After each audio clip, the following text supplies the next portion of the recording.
Bonjour à tous et bienvenue dans cette partie de la formation. Nous allons commencer par parler de l'architecture d'une application Laravel. Comme je vous l'ai déjà dit, Laravel est un cadre de travail PHP qui nous permet de créer des sites Internet.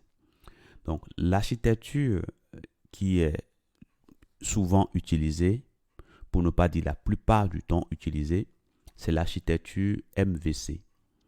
M pour modèle, V pour vue et puis C pour contrôleur.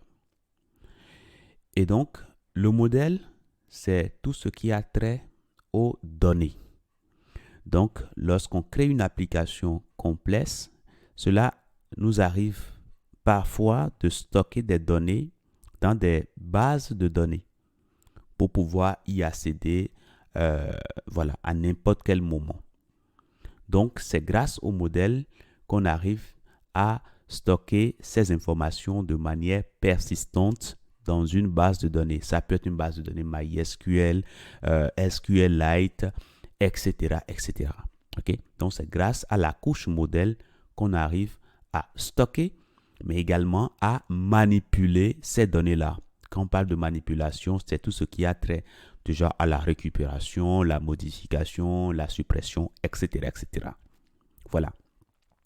Nous avons la vue. La vue, c'est tout ce qui est servi à l'utilisateur. On parlera de l'interface utilisateur, donc tout ce qui est envoyé au navigateur pour affichage. Voilà, tout ce qui est visible dans le navigateur pour l'utilisateur, c'est ce que nous appelons la vue. Et parfois, cette vue nécessite des données et donc le modèle parfois fournit des données pour l'affichage correct de la vue. Nous avons le contrôleur. Le contrôleur, c'est grâce au contrôleur qu'on peut avoir une vue correcte parce que quand l'utilisateur vient, il demande une page, c'est le contrôleur qui derrière fait le travail nécessaire pour après lui renvoyer vers la vue, vers la bonne vue. Okay? Donc le contrôleur, c'est en quelque sorte le directeur en fait. C'est lui qui détient la logique métier du site ou bien de l'application web. C'est lui qui est le cerveau et c'est lui qui est capable d'apporter une réponse à une demande d'un utilisateur. Donc, je vais vous montrer cela sur un schéma très simple. La vue, comme je vous ai dit, c'est ce qui est servi à l'utilisateur dans le navigateur. Je prends un exemple simple d'un utilisateur qui vient dans son navigateur. Je suppose qu'il veut consulter la plateforme mudei.fr. Il aura juste à mettre l'adresse, donc mudei.fr, tout simplement. Donc, dès que cela est fait, lorsqu'il va cliquer sur Entrée, il va appuyer sur la touche Entrée. Systématiquement, il va atterrir sur la plateforme mudei.fr.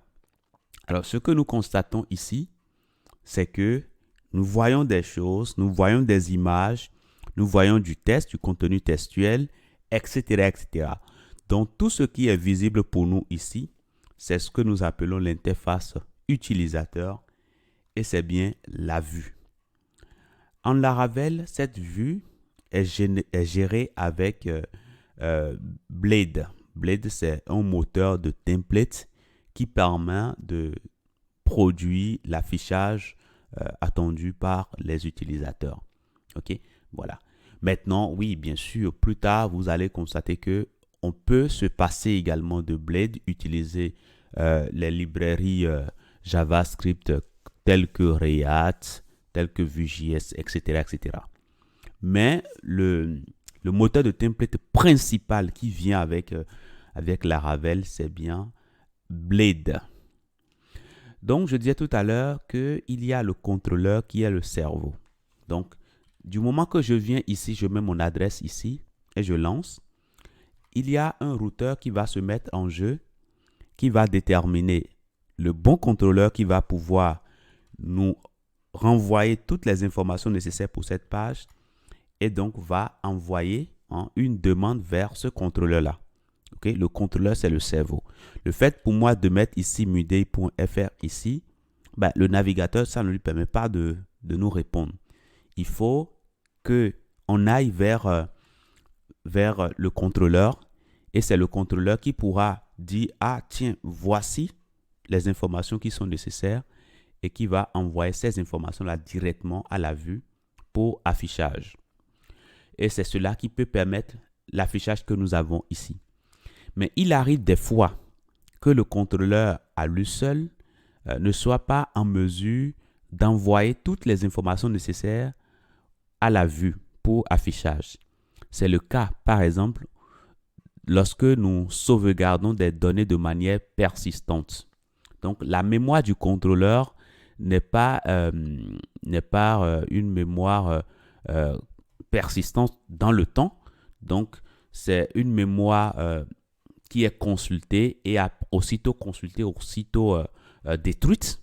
Okay? Donc, voilà. Donc, le contrôleur fonctionne à base de la RAM, de la mémoire RAM. Donc, aussitôt on crée les données, aussitôt on les supprime dès qu'on n'en a plus besoin. Donc, pour stocker des informations de manière persistante, on a besoin du modèle. Donc, imaginez peut-être que les informations dont on a besoin pour répondre à cette page que nous avons ici, qui est censée nous afficher les cours, eh bien, ces informations-là sont stockées au sein d'une base de données. Donc, le contrôleur va alors, dans ce cas-là, faire appel à la couche modèle pour récupérer les données dont il a besoin et après, maintenant, pourra envoyer ces données-là directement à la vue. Maintenant, s'il y a des traitements à faire sur ces données-là, le contrôleur va tout faire parce qu'au niveau de la vue, c'est juste l'affichage. Il n'y a plus de logique. Okay? La vue, lui, reçoit directement les données et produit l'affichage en fonction des directives qui sont indiquées avec le moteur template Blade. Si c'est ce qui est utilisé, bien sûr. OK? Voilà. Donc, en résumé, un utilisateur qui indique la route, le chemin, des ressources qu'il souhaite récupérer, automatiquement, il y a un petit routeur qui permet d'identifier le contrôleur qui va répondre. Une demande est aussitôt envoyée au contrôleur. Si le contrôleur peut répondre directement, le contrôleur le fait et la page est affichée. On voit bien dans le navigateur la réponse. Très bien. Par contre, si le contrôleur n'est pas en mesure de fournir la réponse, peut-être parce qu'il y a des informations dont il n'est pas au courant, le contrôleur ira vers la couche modèle pour récupérer ces informations-là. Lorsque le contrôleur récupère ces données-là, s'il y a des traitements à faire, le contrôleur fait ces traitements-là, puis envoie la réponse directement à la vue. Donc voilà en résumé comment fonctionne le framework Laravel. Je vous dis merci et à tout de suite.